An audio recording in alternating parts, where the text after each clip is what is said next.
Opas. Pekka. Hei. No.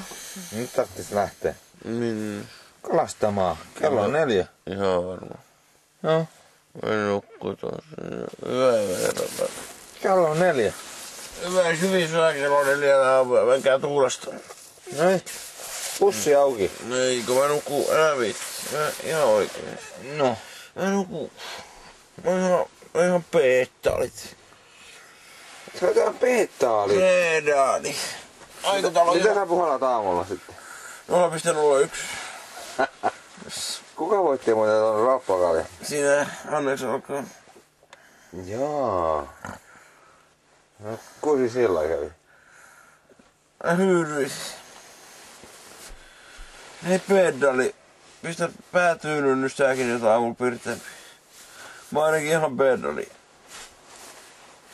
Ei kello on vasta kuin 1. Mun päät särkeä oikumassa huomattu pulveri.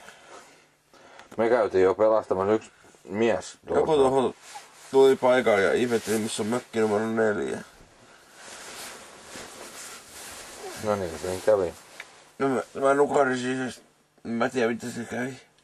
Mä tulen muuten sun viakku. Ei tuu. Tuun. Eikä, mä haluun nukkua. Mä tuun sun viakku. Älä tuu tuohon naapuriin. Eikö tähän... Eikö oikeesti? Sama bussi. Älä. Sama bussi. Joo. Mä pistän kameran tähän näin. Onko ulko-ovi? Miten niin?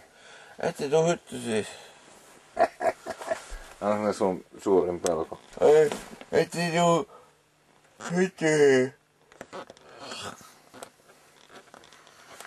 No hei sit.